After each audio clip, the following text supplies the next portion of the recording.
আলোচনা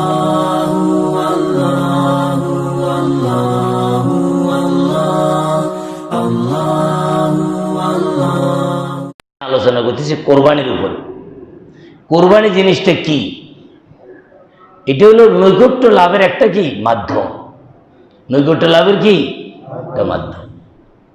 এটাকে জানার জন্য কোরআন শরীফে আল্লাহ পাক দুইটা ঐতিহাসিক ঘটনা আলোচনা করেছেন এই কোরবানিটা বোঝানোর জন্য। দুইটা ঘটনা দুইজন নবীকে কেন্দ্র করে, কথাটা ভালো করে খেয়াল করে। দুইটা ঘটনা দুইজন নবীকে কেন্দ্র করে। সর্বপ্রথম হযরত আদম আলাইহিস সালামকে কেন্দ্র করে একটা ঘটনা কোরবানির।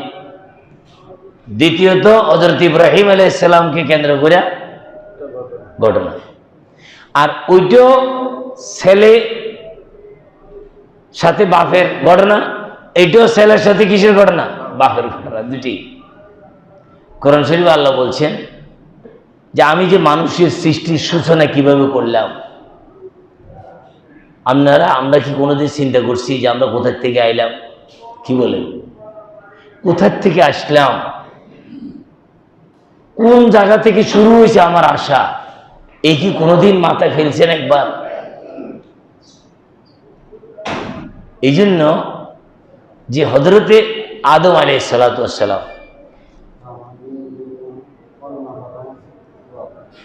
আল্লাহ পাক হযরত আদম আলাইহিস সালাম এর মাধ্যমে মানুষের এই যে প্রজন্ম সিস্টেমটা, আমার আব্বা থেকে আমরা, আমার আব্বা ওনার দাদা থেকে, এইভাবে আস্তে আস্তে আস্তে আস্তে সারা পৃথিবী। এটা শুরুটা কোন জায়গা? ইসলাম ধর্ম, একটা মাত্র ধর্ম ইসলাম, মানুষকে তার জীবনের তার সঠিক একটা ইতিহাস উঠাই ধরছে ইসলাম। আমরা যেহেতু মুসলমান, আমরা এটাকে সত্য হিসেবে বিশ্বাস করি। কেউ মানুক আর না মানুক, আপনি বিশ্বাস করেন আর না করেন, পৃথিবীর কোনো জাতি অনেক কিছু গবেষণা করে রকেট আবিষ্কার করছে, কম্পিউটার আবিষ্কার করছে, মঙ্গল গ্রহ আবিষ্কার করছে, কিন্তু আমি কোথা থেকে আইলাম এটা আবিষ্কার করতে কেউ কি পারে নাই। এটা একমাত্র পারছে কি? ইসলাম। কারণ এত সুন্দর একটা ইতিহাস দাঁড়া করাইছে। আল্লাহ তো গরুর ইতিহাস কয় নাই, কম তো গরু কোথা থেকে আইলো কি কইতে পারবে? আল্লাহ তো বলে নাই। ব্যাঙের ইতিহাস কয় নাই, সাপের ইতিহাস কয় নাই। আপনি প্রথম সাপটার নাম কি কন্দ দেখি? ফট করে আপনি কইলেন না আমাদের পিতা আদম আলাইহিস সালাম, মা হাওয়া আলাইহিস সালাম। এই যে কইতে পারলেন প্রথম সাপটার নাম কন্যা দেখি যাই, কেউ কইতে পারবেন? ইতিহাস কারো নাই। আল্লাহ মানুষের সুন্দর একটা ইতিহাস দাঁড়া করাইছে। আর মানুষ, তুমি আশরাফুল মাখলুকাত, কেউ যদি তোমার ইতিহাস জিজ্ঞাসা করে, হ্যাঁ আমি আমার বাড়ি কোথায়, হ্যাঁ আমি সৌদ্রী বংশের হল, আমার বাড়ি ফেনী নোয়াখালী, আমার বাড়ি বরিশাল, আমার বাড়ি কুমিল্লা, আপনি কইতে পারতেছেন। কিন্তু মানুষকে যদি জিজ্ঞাসা করে অন্য সৃষ্টি আল্লাহ, মনে করেন একটা বাঘ আপনাকে জিজ্ঞাসা করবে, আইয়ুল ইনসান মিনাইনা জিতা, ওই মানুষ তুমি কোথা থেকে আইলা বলো দেখি আমারে, আপনি কি বলবেন বাঘকে? আপনি বাঘের জিজ্ঞেস করলেন, বাঘে কি বলবে? কিছু বলার আছে? একমাত্র ইসলাম মানুষকে সুন্দর একটা ইতিহাস দাঁড়া করে দিয়েছে। যে আল্লাহ বলেন, ওয়াইজ ক্বালা রাব্বুকা লিল মালাইকা ইন্নী জাইলুন ফিল আরদি খলিফা, যে আমি দুনিয়াতে একটা আমার প্রতিনিধি বানাতে চাচ্ছি। সর্বপ্রথম এই প্রতিনিধির যে প্রথম ব্যক্তি যাকে আল্লাহ তৈরি করলেন, হযরত নবিয়ানা আদম আলাইহিস সালাম, ঠিক না? ওনার একা একা থাকতে ভালো লাগতেছে না জান্নাতের ভিতরে। আল্লাহর একটা টেকনিক আর কি, বুঝছেন না? আল্লাহ পাক হযরত হাওয়া আলাইহিস সালামকে বানাইলেন, বানাইয়া একসাথে থাকতে দিলেন। সেখানে আল্লাহ পাক তাকে জান্নাত থেকে বের করলেন। বের করার পরে সন্তানাদি জন্ম নিল। বিয়ে শাদী কেমনে কি করেন? এখন তো আমরা মনে করেন মানুষ অনেক, যার কারণে এই গ্রাম ওই গ্রাম, এই ডিস্ট্রিক্ট ওই ডিস্ট্রিক্ট বিয়ে হইতে পারে। তখন তো প্রাথমিক মানুষের শুরু। বিয়ে কিভাবে? হযরত আদম আলাইহিস সালাম আল্লাহ পাক সিস্টেম করে দিলেন, দুটো ছেলে, এক ছেলে এক মেয়ে হবে, আবার আরেক ছেলে আরেক মেয়ে হবে। ওই পরেরটার সাথে আগেরটার বিয়ে হবে, আরেকটার সাথে পরেরটার বিয়ে হবে। তখনকার সিস্টেম এটা। তখন হযরত আদম আলাইহিস সালাম এক মেয়ে আকলিমা, নাম কি, খুব সুন্দরী ছিল। আকলিমার সাথে জন্ম কাবিলের, আর হাবিলের জন্ম আরেকটা মেয়ের সাথে। এবং শরীয়ত অনুযায়ী বিয়ে হবে কার সাথে, সিস্টেম অনুযায়ী এটার লগে এটা, কাবিল এটা মানে না, বাবার লগে জিদ ধরছি কি না আমি এটা করবো এই বিয়া। আরে শরীয়তে জায়েজ না, তুমি করবা। এই সারা পৃথিবী এই শরীয়তকে তোয়াক্কা না করিয়া তারা পুরুষে পুরুষে বিবাহের বিধান জারি করছে। এক নারী এক স্বামীর কাছে থাকা অবস্থায় আরেক স্বামীর সাথে রাত্রি কাটাতে পারবে, এটা আমাদের পার্শ্ববর্তী রাষ্ট্র ভারতে আইন করছে।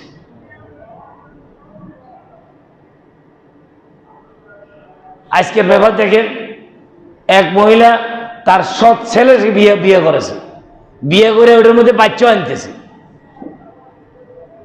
মানে স্বামী যে স্বামীর সাথে বিয়ে করছে এই স্বামীর আগের ঘরের বাচ্চা ছিল, এই স্বামীর লোকে তার বিবাহ বন্ধন শেষ, ওর ছেলের সাথে লাইন করেছে, ওর সাথে বিবাহ করছে।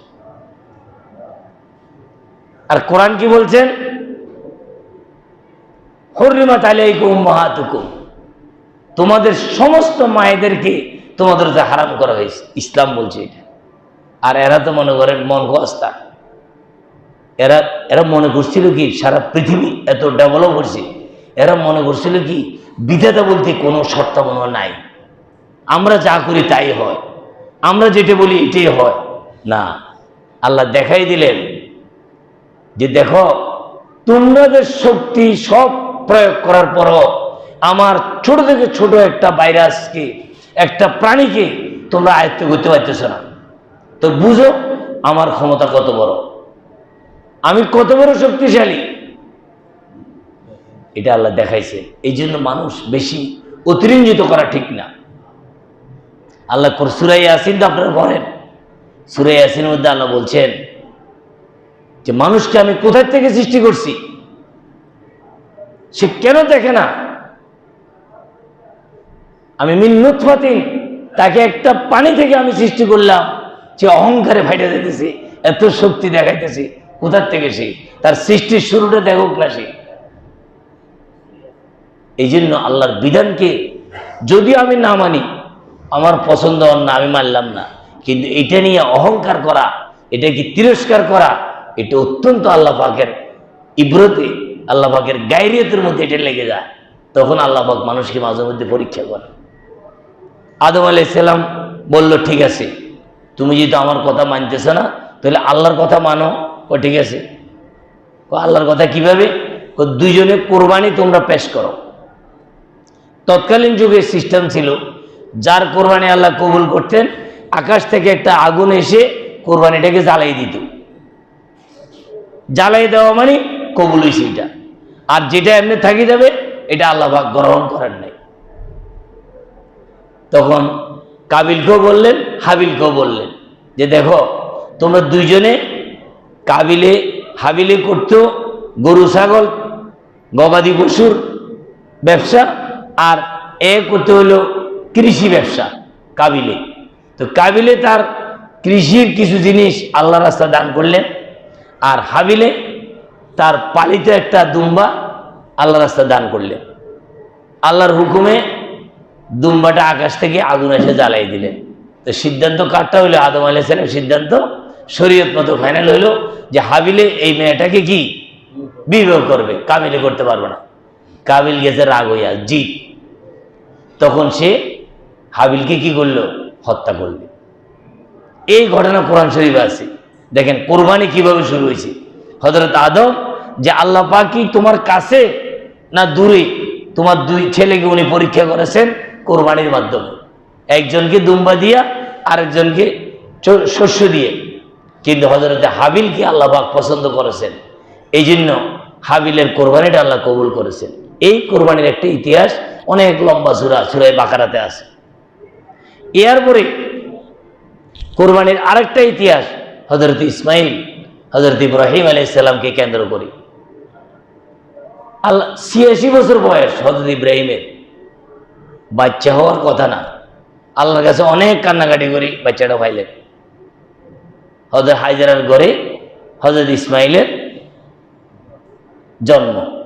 বাচ্চা যখন বাপের সাথে হাঁটা চলা করে, মসজিদে যায়, বাপের সাথে চলে, বাজারে যায়, মায়াটা অত্যন্ত বেশি লাগে, ঠিক না? এই টাইমে আল্লাহ পাক ইব্রাহিমকে স্বপ্নে দেখাইলেন যে তুমি তোমার প্রিয় বস্তু কোরবানি করো। উনি ওট দিলেন, ইয়ার পর আবারও কর প্রিয় বস্তু। আরে কি প্রিয় বস্তু কোনটা? ডাইরেক্ট তো আল্লাহ কয় না, কি ভাই? আল্লাহ পরীক্ষা করে আর কি। আল্লাহ তো আসলে ইসমাইলকে কোরবানি করা আল্লাহরও ইচ্ছা নাই। আল্লাহ দেখে ইব্রাহিমকে আমার জন্য কি করতে পারে, এটার একটা কারণ আছে। আল্লাহ ফেরেশতাদেরকে দেখাইলেন যে ইব্রাহিম আমার জন্য সব কিছু করতে পারে। খলিল, খলিল কাকে বলে? যে তার বন্ধুর জন্য যা যা চায় তা যিনি করতে পারেন তাকে বলে খলিল। খলিল মানে বন্ধু, হাবিব মানেও বন্ধু। কি ভাই? খলিল মানেও বন্ধু, হাবিব মানেও কি বন্ধু। দুই বন্ধুর মধ্যে একটা পার্থক্য আছে।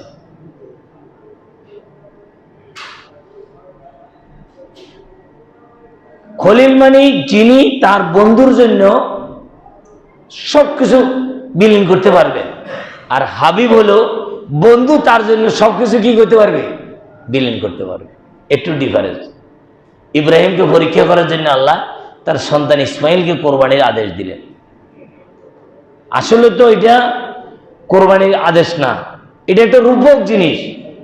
মানুষকে আল্লাহ বুঝাইলেন শুধু।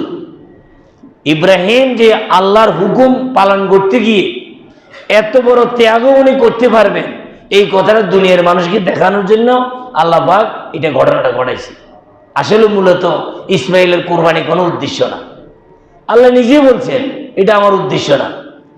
ইব্রাহিমকে সমস্ত আরশ, ফেরেশতা, মানুষজন, জিন, ইনসান, পশু পাখি কান্না আরম্ভ হয়েছে আসমানে, জমিনে। আল্লাহ তুমি এই কি কাম করতেছ? এর তো ফুটফুটে চেহারা একটা সন্তান, নবী তো কত সুন্দর না, এই ছেলেটাকে জবাই করে ফেলবে, তুমি এখনো কিছু বলতেছে না।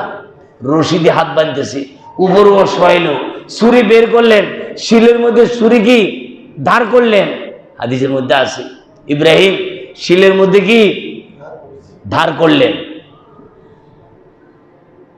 এখনো তুমি কিছু বলতেছ না। আল্লাহ তো হাসের মনে মনে। কি বলেন? আল্লাহ বলে আরে সব ক্ষমতা তো আমার কাছে। ছেলে কি বাইন্দা উপর করে শোয়াইলেন, ছুরি বের করলেন, ধার করলেন, ছুরি গলায় বসাই এই পিঠে, পিঠের উল্টা পিঠে ছুরি দিয়ে যখন চাপ দিলেন, এই সময় আল্লাহ ছুরিকে বলছি যে ছুরি একটা পশমও কিন্তু তুমি কাটবা না, তোমার কোনো ক্ষমতা নাই। তখন ছুরি হয়ে গেছে কি প্লাস্টিক। কথাটা বুঝছেননি? আমরা যে ফাইভ দিয়ে 7 আপ পেপসি খান না, এই ফাইভ যদি একটা ছেলের গলার মধ্যে 10 বার যাবেন, কাটা দেবেন গলা। 7 আপ পেপসির 5 হয়ে গেছে গা, কি 5। সাথে সাথে দেখতে লাগে লোহার চুরি, আসলে মূলত হয়ে গেছে প্লাস্টিকের। বাস 7 আপ পেপসির 5। ইব্রাহিমের যত সাবে গলা লাগে না। আল্লাহ বলেন সমস্ত ফেরেশতারা তো মানে কান্নাকাটি শুরু হয়েছে আরশের মধ্যে। আল্লাহ বলেন ইয়া ইব্রাহিম কাদ সাদ্দাকতা রুইয়া। ইব্রাহিম তুমি জবাই করেছো, তোমার স্বপ্ন তুমি বাস্তবায়ন করেছো। আমি এটাই চেয়েছিলাম তোমার কাছে। আমার তোমার সন্তান জবাইয়ের কোনো প্রয়োজন আমার ছিল না। আমি দেখতে চাইছি তোমাকে, কি যে তুমি যে আমার জন্য করতে পারো, এটা আমি দেখতে চাই। দেখাইলেন। আল্লাহ পাক বললেন ফেরেশতা জিবরাইলকে বেহেশত থেকে একটা দুম্বা নিয়ে দাও, ইব্রাহিম এটাকে জবাই করুক। তারপরে ইব্রাহিম এটা কোরবানি করলেন। আসলে এই কোরবানিটা, এই দুটা ইতিহাস কোরবানির সাথে গাথা। এই কোরবানি যে জিনিসটা, এটা কার কাছে ওয়াজিব, কে করবেন, কি দিয়ে করবেন, কিভাবে করবেন। কোরবানি আগে আসেন, কোরবানিটা ফরজ না ওয়াজিব না সুন্নত? কি ভাই? শরীয়তের প্রত্যেকটা জিনিসের কি আছে, মাপকাঠি আছে, কোনটা কোন স্তরে। অনেকে সুন্নতেরও ফরজ মনে করে বই দেয়, ফরজেরও সুন্নত মনে করে বসে দেয়। বুঝলেন কথাটা? এক ছেলে আমার মাদ্রাসায় আইছে, এর বাপ ছেলের নামে অভিযোগ দেওয়ার জন্য। ইসলামপুর কামিল মাদ্রাসা মুন্সিগঞ্জে আমি লাইব্রেরিতে ছিলাম।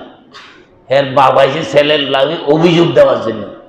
ছেলে টাইটেলে পড়ে, পোলাবাইন আছে না কিছু শয়তান, দাড়ি কাটে, মাদ্রাসা বললেও তো দাড়ি কাটে, আছে না? তো এও দাড়ি রাখে না। বাপ তো দাড়ি নাই, বাপের সেই টিপ করা শার্ট প্যান্ট পরা আইসে কই হুজুর আমার ছেলেটা দাড়ি রাখে না, হুজুর একটু যদি। বাপের কিন্তু দাড়ি নাই। কথাটা বুঝছেন? মানে সুন্নত মানে হ্যাঁ ছেলেদের সুন্নত আদায় করবেন লাই। এই জন্য অনেক সময় প্রত্যেকটা জিনিসের শ্রেণী জানতে হবে যে আমার এই জিনিসটা কি। অনেক মানুষ আছে রাস্তার মধ্যে জুমার নামাজ আদায় করার জন্য ড্রাইভারের ভিড়ে গাড়ি থামা করাইলা, কয় জুমা পড়বো না, মানে 5 ওয়াক্ত পড়ি না পড়লে জুমা পড়বো বেটা, গাড়ি থামা। অথচ জুমার জন্য গাড়ি থামা করা কোনো জরুরি না। জুমা মুসাফির হিসেবে পড়াটাই ওয়াজিব না। আসরের সময় গাড়ি থামাতে গেলে ড্রাইভারের বিড়ি কয় না গাড়ি থামাতে না, চলো। অথচ জুমা যেটা ওয়াজিব না সেটা পড়ার জন্য গাড়ি থামাইলো, আর যেটা ফরজ এটার জন্য কি এইগুলো আমাদের দেশের কারবার। এই জন্য কোরবানির অবস্থানটা কি শরীয়তে? কোরবানির অবস্থা এটা ওয়াজিব। বলেন এটা কি ওয়াজিব? এবং এই কোরবানিটা কার হচ্ছে ওয়াজিব? এটা তো ওয়াজিব। কার হচ্ছে ওয়াজিব? আমার হচ্ছে, আপনার হচ্ছে, কার হচ্ছে? 10 জিলহজ, 11 জিলহজ, 12 জিলহজ, কয়দিন মনে রাখেন? 10 জিলহজ, 11 জিলহজ, 12 জিলহজ। যে 3 দিন হাজিরা শয়তানকে কি মারে? পাথর নিক্ষেপ করে, রমিউল জিমার করে। এই 3 দিনের ভিতরে কোন মুসলমান যদি তার ঋণ বাদ দিয়ে 52.5 তোলা রূপা অথবা 7.5 তোলা স্বর্ণের এই পরিমাণ ব্যবসায়িক মালের যদি মালিক হয় এই 3 দিনের মধ্যে, ফাইলাইহিল উযহিয়া, তার হচ্ছে কোরবানি ওয়াজিব। কথাটা আমি আবারও বলি, কোনো মানুষ, কোনো মুসলমান তার ঋণ বাদ দিয়ে 7.5 তোলা স্বর্ণের মূল্যের টাকা অথবা 52.5 তোলা রূপার মূল্যের টাকা অথবা এই পরিমাণ ব্যবসায়িক মাল প্রয়োজনের অতিরিক্ত তার কাছে যদি থাকে, ফাআলাইহিল উযহিয়া, সে কোরবানি করা কি ওয়াজিব। কতটুকু? 1 শরীক। কয় শরীক? 1 শরীক ওয়াজিব। আল্লাহ রাসূল 6টা জানোয়ার নির্ধারণ করেছেন কোরবানির জন্য। কয়টা? 6টা। 3টা 7 শরীকওয়ালা আর 3টে হলো কি 1 শরীকওয়ালা। দুম্বা, বেড়া, ছাগল কয় শরীক? আর ওট, মহিষ, গরু কয় শরীক? আপনি যদি হরিণ কিনে আনেন হবে কোরবানি? হবে না। গরুর মধ্যে 7টা, উটের মধ্যে 7, মহিষের মধ্যে 7, ছাগল, দুম্বা, বেড়া কয়টা? 1টা। এইটা ওয়াজিব। একটু আদায় করলে আপনার কি হয়ে যাবে? কোরবানি আদায় হয়ে যাবে। তবে কথা আছে, কেউ যদি ছাগল একটা 5,000 টাকা দিয়ে পাওয়া যায়, আবার 25,000 টাকাও কি জানি, কেউ 5,000 টাকার ছাগলে কোরবানি করলেন আর কেউ 25,000 টাকার ছাগল দিয়ে কোরবানি করলেন, দুইজনের সব কি একরকম না বেশ কম আছে? কথা বলে না কেন? অবশ্যই বেশ কম আছে। আল্লাহ রাসূল বলছেন, লিকুল্লি শারিন হাসানা, দুনিয়ার মানুষ তোমরা কোরবানি করবে প্রতিটা লোমের বিনিময়ে। সাহাবায়ে কেরাম যখন জিজ্ঞাসা করলেন, ইয়া রাসূলুল্লাহ, কোরবানি করলে আমরা কি পাবো? হুজুর বলেন, লিকুল্লি শারিন হাসানা, প্রতিটা লোমের জন্য একটা নেকি তোর আমলনামায় লেখা হবে। তাহলে ছাগল যে 25,000 টাকার দাম, এটার লোম আর 4,000 টাকার এটা লোম এক সমান? আর একটা গরু দিয়ে আপনি কোরবানি করলেন, গরু এটা 30,000ও পাওয়া যায়, আবার 30 লাখও পাওয়া যায় না? তা আপনি 30,000 50,000 টাকা গরু কিনলেন, আরেকজনে 10 লাখ টাকার গরু কিনলো, রাস্তায় ঘুরে দেখাতে মানুষের কয় কি দেখায়, এটা কইবেন না কোনোদিন, এটা কোনোদিন বলবেন না। আল্লাহ রাসূলের সুন্নত এটা। হুজুর বলছেন, লিকুল্লি শাহরিন হাসানা, যে লোক 3 লক্ষ টাকা দিয়ে গরু কিনলো তার গরুর লোম হবে 10 কেজি, আর আপনি 50,000 টাকার গরু কিনছেন, লোম হবে 1 কেজি। ক কেজি? হিরে ভাই, ক কেজি হলো? 1 কেজি তৈব না। হের লোম যদি 10 লাখ হয়, এর লোম হলো 2 লাখ। তাহলে সবকে আমরা এমনি দিব? এই জন্য আল্লাহ রাসূল বলছেন, তুমি ওয়াজিব আদায় করার জন্য যে কোনো একটা ছাগল দুম্বা বেড়া দিয়ে করতে পারো। গরুর মধ্যে 7 জন এক শরীক, সেটা তুমি 30,000 টাকা দিয়ে কিনো, 50,000 টাকা দিয়ে কিনো। উটের মধ্যে মহিষের মধ্যে ওটা করতে পারো। আর যদি নিজে করে পুরা এটা সব কি হাদিসের মধ্যে আছে, তার শিং, তার রক্ত, তার চামড়া, তার গোশত সব কাল কিয়ামতের ময়দানে মিজানের পাল্লা উঠবে। 5 মনের গরু আর আপনার হইলে 80 কেজির গরু 100 মন হইব না, আদায় হয়ে যাবে ওয়াজিব। কি ফজরের নামাজ যদি ইমাম সাহেব ওয়ালাসরা ইন্না তো অনেক ভরে নামাজ হবে কি হবে না? কথা বলে না গেলে হবে। আর যদি প্রথম রাকাতে সূরা ইয়াসিন, দ্বিতীয় রাকাতে সূরা ওয়াকিয়া, নামাজ হবে কি হবে না? একটু ডিফারেন্স হবে কিনা কোন? হ্যাঁ, এক একটা অক্ষরে 50টা করে নেকি।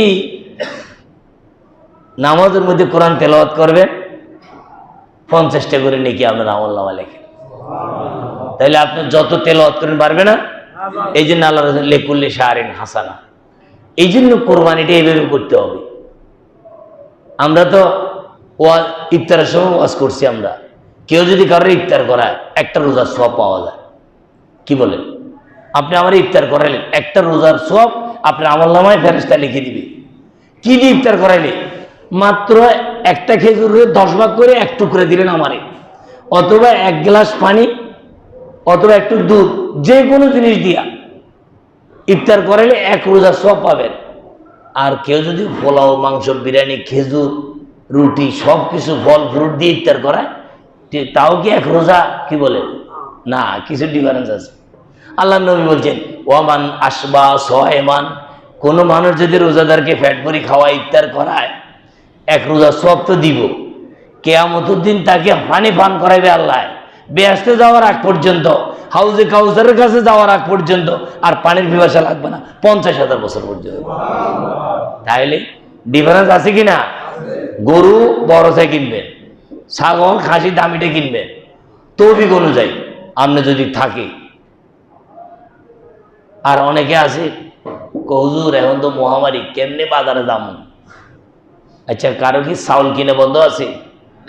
আমার সবচেয়ে বড় আশ্চর্য লাগে, বিশ্বাস করেন আপনার, আমি তো এই সারা 4 মাস ঘুরতে আছি, বস্তি হস্তি, দোকান, মার্কেট, বাজার, আমার কোনোটা বাকি নেই। আমি শুধু একটা জিনিস খোদার লক্ষ্য করলাম, সারা পৃথিবী স্টপ, কিন্তু খাদ্যদ্রব্য, পেঁয়াজ, মরিচ, তেল, আটা, তরু, তরকারি, কোন জিনিসটা বাজারে নাই আমার বলেন আপনারা? আসেন নাই? ভর্তি ভর্তি, কোনো কিছুর অভাব নাই। এখন যদি গঞ্জাম নেই, খালি কোরবানির গরু কেনার সময় সব করোনা দেখা দেয়, নিজের বাজার চাল কেনার সময় ডাল, মাছ আর মাংস, ভালো ভালো বাজারে কি সুন্দর রুই মাছ, এক একটা বোয়াল মাছ, এক একটা ইলিশ মাছ 2 কেজি, এটা কিনে কেনা হিসেবে করুণা কোথায় যায়? কারণ বলেন না কেন এত করুণে ধরে না? কবুতর আমি তো ড্রাইভারের পাঠাইছি, ড্রাইভারের করুণা ধরলে আর কথা কয় না। কি আমরা যারা পয়সাওয়ালা তাদের কি কাম জানেন? কারণ ওদের আমি তো যাই না, কে যায়? আমার দারোয়ান গেছে, তাহলে হে মানুষ না, হে কি না মানুষ না, এ তো মানুষ না, হে মরে গেলে কি? আমি মানুষ, আমার অনেক দাম আছে, এত কোনো দামে নাই।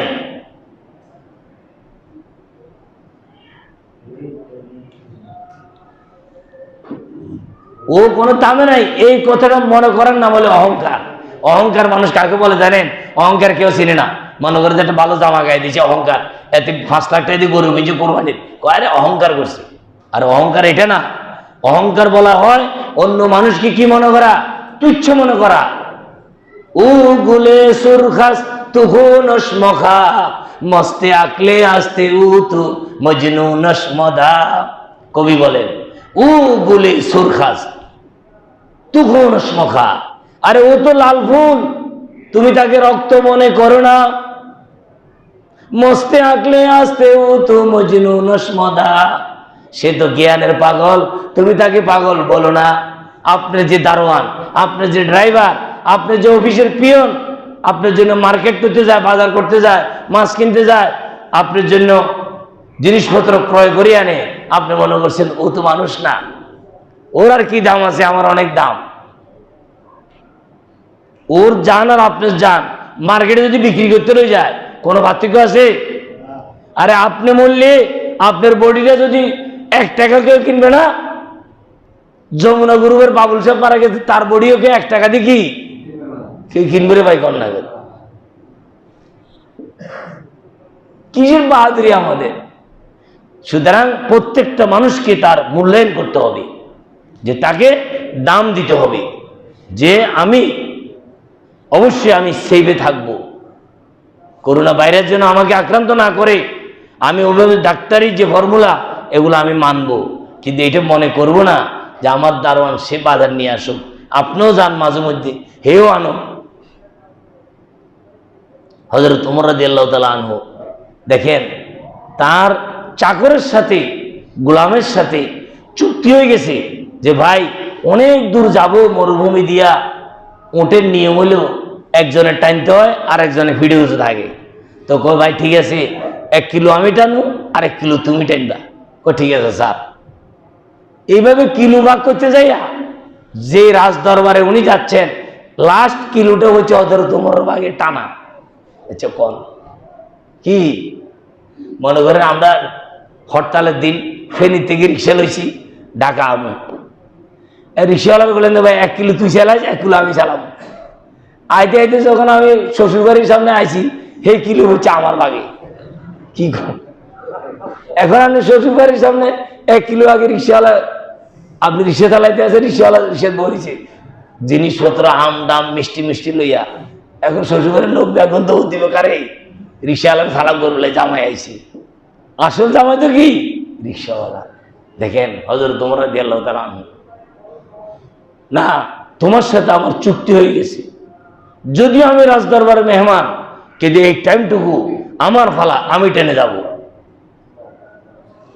দেখেন এই জন্য ভাইরা অহংকার, এই জন্য বলতেছিলাম প্রত্যেকটা মানুষকে আল্লাহ পাকের আশরাফুল মখলুকাত হিসেবে শ্রদ্ধা অন্তরের মধ্যে রাখতে হবে।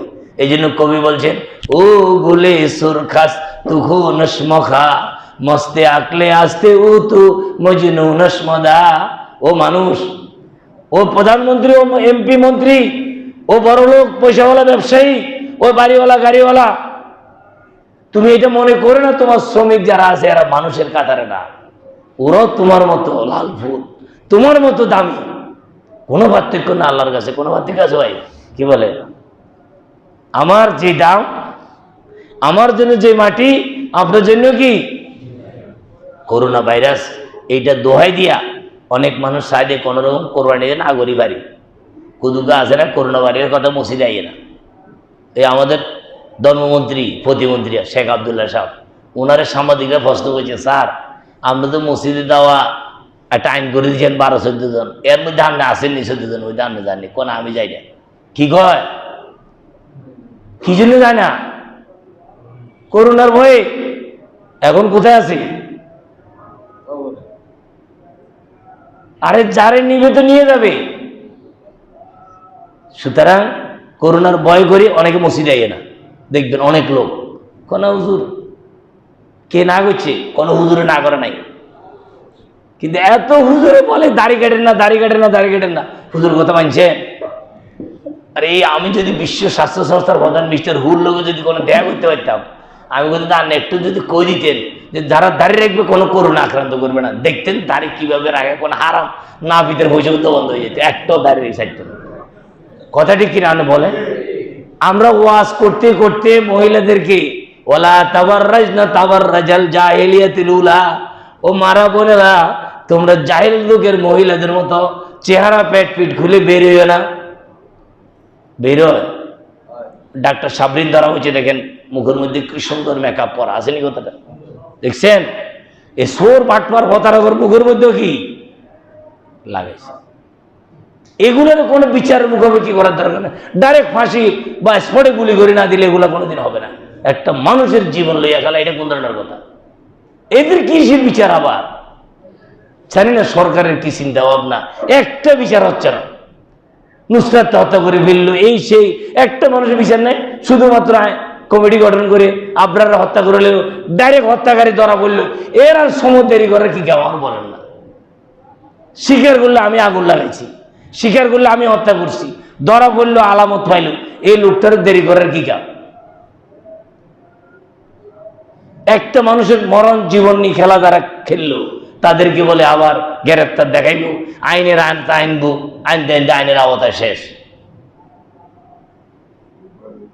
অনেকগুলো আছে উসিলে দিয়া হুজুর, ডাক্তাররা বলছে হুজুর মসজিদে দেন না, সরকারে প্রজ্ঞাপন জারি করছে 13টা।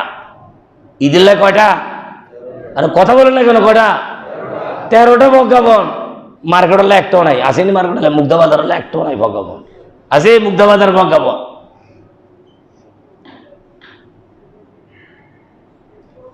একটা প্রজ্ঞাপন নাই ব্যাংকের জন্য,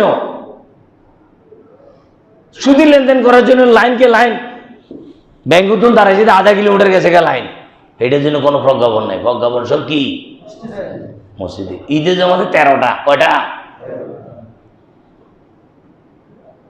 আমি কালকেও বলছি, মাননীয় প্রধানমন্ত্রী, মাননীয় স্বরাষ্ট্রমন্ত্রী, জনপ্রশাসনে যারা আছেন, আমি আপনাদেরকে আজও বলি এই মসজিদ থেকে, আমরা বিগত ঈদের জমাতের অভিজ্ঞতা থেকে বলছি, ঈদের জমাত মসজিদে হওয়ার কারণে মানুষের গণসংযোগ বেশি হচ্ছে।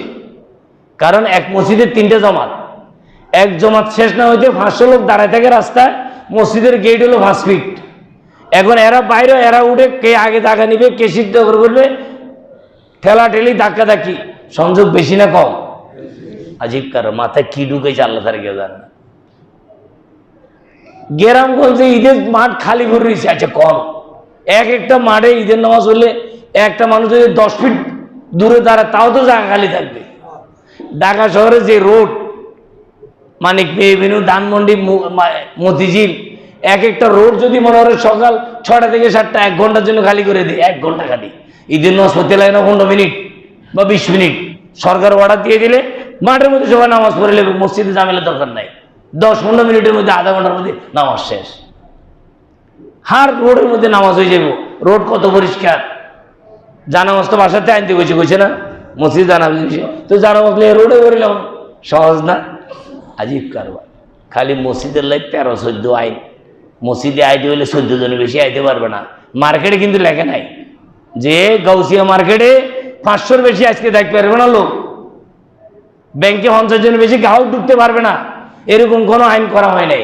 করছে সব কি আজীব কারবার। এটি বুঝলাম না কি মাথার মধ্যে ঢুকছে। আর মসজিদের নিয়মিত মুসল্লি সারা বাংলাদেশে করোনা আক্রান্ত হইয়া এই পর্যন্ত আরো 10 জনও মারা যায় নাই। আমি চিন্তা করে গেলাম, আমরা যারা হুজুররা আছি, আমরা তো আপনারা তেমন দাম দেন না, হুজুর কি দাম, কি কম, সব তো দামি তো আপনারা। হুজুরে তো আমাকে দাওয়াত সাওয়াত খায়, নাম টাম রাখে আরই, আব্দুল রহিম, আব্দুল গফুর। কয়টা হুজুর মারা গেছে করোনা বাড়ি করা, মনে হচ্ছিল আমার সব হিসাব মারা যায় বলি, মরিও মরে না, আবার জীবিত হয়ে যায়, করোনা হেরে ধরতে পারে না। আচ্ছা কোন আমার সব হিসাব হুজুর 100 বছর বয়স, আমি মনে হচ্ছিল এই করোনা আর হুজুর নাই, দেহ হুজুর আবার জীবিত হয়ে যায়, আবার কি। আসলে দেখেন, সত্য কথা, মুসলমানকে আল্লাহ অনেক হেফাজত করেছেন, এরপরও যদি মুসলমান সংশোধন না হয় এটা দুঃখের বিষয়। আমাদের মুসলমান রাষ্ট্রগুলো দেখেন, পাকিস্তান বলেন, তুরস্ক বলেন, ইরান ইরাক বলেন, ওই সৌদি আরব বলেন, মিডল ইস্ট বলেন, আপনি দেখেন কত মৃত্যুর হার কত কম। আর আমাদের বাংলাদেশটা যদি আপনারা লক্ষ্য করেন, আমি কাল আজকে হিসাব করলাম বাংলাদেশ 2000 কতজন, মার্চ থেকে এই পর্যন্ত 4 মাস, মার্চ, এপ্রিল, মে, জুন, জুলাই, 5 মাস, 5 মাসে মাত্র 2000, মাসে কত 400, 500 কমিয়া 400 তো 400, বাংলাদেশে 22 কোটি মানুষের মধ্যে মাসে 400 মানুষ, 4000 তো কিছু ব্যাপার না। এটা আল্লাহ পাকের রহমত, বলেন আলহামদুলিল্লাহ, যে আমরা গরিব মানুষ, আমাদের কোনো চিকিৎসা নাই, ব্যবস্থা নাই, আল্লাহ আমাদেরকে খাস রহমতে হেফাজত করছে। আমাদের দেশের মানুষ যদি ইউরোপ আমেরিকার মতো মরা আরম্ভ হইতো, হাসপাতাল দূর কথা, কবর দিয়েও তো শেষ করতে পারত না। কি বলেন? আমরা যে দুর্বল শরীর, তবে আমাদের দেশের ডাক্তাররা কইছে, আমাদের দেশের বাঙালি মানুষের শরীরে করোনাকে প্রোটেক্ট করার ক্ষমতা আছে, ওই দিন থাক না থাক, করোনা দূরাইবার ক্ষমতা আমাদের মধ্যে আছে। আসলে বাস্তব, আমাদের দেশের মানুষ গরিব হইলেও করোনার যেই না আসার যে দরকার, এই মেশিনটা আমাদের খুব মজবুত, আল্লাহ যে বানাইছে এটা খুব মজবুত আমাদেরটা। এই জন্য আল্লাহ আমাদেরকে হেফাজত করছেন, আল্লাহ এরকম বানাই দিয়েছেন। এই সব কারিশমা কার? এই জন্য ভাইরা, করোনা ভাইরাসের উছিলা দিয়া কোরবানি না করার কোনো রাস্তা খুঁজেন না কেউ। কত রাস্তা আছে দেখেন। আপনি যদি ভয় করেন, আপনি গ্রামে এমন কোনো ঢাকা শহরে বাড়িওয়ালা নাই, গাড়িওয়ালা নাই, গ্রামে তার আত্মীয় স্বজন নাই, আছে না ভাই? কারো কারো লিঙ্ক তো সবার আছে। আপনি গ্রামের একটা আত্মীয়রে ফোন করে দিলেন যে দেখো আমি তো গরু আনি, জবাই করার সমস্যা, আমার নামে একটা গরু জবাই করে দাও। ভিডিও কলে দেখলেন, ইমুতে দেখলেন, না দেখলেও বিশ্বস্ত লোক করলে যথেষ্ট। এটা করতে পারেন। বিভিন্ন মাদ্রাসা আছে, লিল্লাপুরি এতিমখানাওয়ালা মাদ্রাসা, আমাদের পাশে জহিরুদ্দিন মাদ্রাসা আছে, আমাদের তালিম সুন্নাহ মাদ্রাসা আছে, আমাদের মুগ্ধা হাফেজিয়া মাদ্রাসা আছে, মার্কাজুল উলুম মাদ্রাসা আছে, আরো অনেক মাদ্রাসা আপনি পরিচিত। আপনি একটা মাদ্রাসায় ফোন করে দিয়ে দেন, হুজুর আমার জন্য একটা গরু জবাই করে ছাত্রদের খাওয়াই দেন। কোরবানি সোয়াবে না আপনার দরকার, না গোস্ত ফ্রিজে রাখা দরকার? কি কোরবানি কি ফ্রিজে রাখার জন্য, না গরিব গুনার নিজেরা মিলে খাওয়ার জন্য? কথা বলে না কেন? আরে কোরবানি তো রাসূল সাল্লাল্লাহু আলাইহি ওয়াসাল্লামের আমলে, মানে প্রথমের যুগে কোরবানি গোস্ত 3 দিন পরে খাওয়াই যায় ছিল না। এখন তো আমাদের সুবিধা করে খাওয়া জায়েজ করে দিছি, কথা বুঝছেন? খাওয়াই যায় ছিল না। এক সাহাবী তো আসছে, তার উনি সফরে গেছিলেন গা, বাড়িতে আসার পরে কোরবানির গোস্ত দিচ্ছি ওনারা খাওয়ার জন্য। উনি বলতে কি নয় এতদিন পরে কোরবানি, আমি তো কোরবানি 3 দিন পরে গেছে আইছি। কয় না আল্লাহ রাসূল বলছি খাওয়ার জন্য, কয় না খাবো না, আমি আগে রাসূলের কাছে যাই। কোরবানি গোস্ত খায় নাই, রাসূলের কাছে চলে গেছে, যাই বলে ইয়া রাসূলুল্লাহ আমার বাসার তো আমার কোরবানি গোস্ত দিচ্ছে 3 দিন পরে, আমি কি খাইতে পারবো? কয় না আগে ছিল এই বিধান, এখন তোমাদের জন্য কি জায়েজ করে, জায়েজ করা হয়েছে, এটা মনে করেন না উত্তম? আমরা তো এটাকে উত্তম মনে করি বসে রয়েছেন। কনা বললাম না আমরা হুজুররা যেটা কয় না এটা বেশি মানে। এই ফ্রিজ আবিষ্কার হইয়া আরেক সমস্যা, বুঝছেন? সবটি গোস্ত আনে, গোস্তর কেজি 600 টাকা হয়েছে। এই ফ্রিজ যদি না থাকতো গোস্তর কেজি এখনো 400 টাকা থাকতো। কারণ যার দরকার নাই 2 কেজি, আবার আইন নে বাজারে এই 5 কেজি দাও, 10 কেজি দাও। আমিও আপনার সবাই কিনে লাইতেছি, হচ্ছে কি বাসা রেখে দিলাম, গোস্তর চাহিদা এতে গরু জব করে চালাবে, কত 10টার মধ্যে শেষ। তাই গরিব পাইছে, যদি বেচা না যাইতো এতে আবার 400 টাকার দাম দিতে গরু, ঠিক নেই কথাটা? এক একজনের দরকার হোক না হোক কিনে ফ্রিজে ফেলাইব, কয়দিন পরে খাইতে না হলে ফেলাই দিব, নষ্ট হবে, ভালো লাগে না। বড় লোকেরা তো টের পায় না টাকা পয়সা, গরিব হলে না ধরা পড়তো। এই যে একটা আরেক সমস্যা, বুঝছেন নি? জিনিসপত্রের দাম বাড়ার পিছনে আরেকটা কারণ হলো ফ্রিজ, কিন্তু এটা কেউ খেয়াল করতেছে না। ফট করে ফ্রিজ একটা কিনে লেছি, বাস আইনে ফ্রিজে ঢুকে, তখন দেখতেন যে কিনতেও কম খাইতেও কম, ডেলি ডেলি কিন্তু ডেলি ডেলি সবাই জিনিসটা কি সবাই পাইতেন। এই জন্য ভাইরা কোরবানির গোস্ত ফ্রিজে রাখার জন্য না, আল্লাহ নবী বলছে 3 দিনের পরে কোরবানির গোস্ত খাওয়া জায়েজ নাই।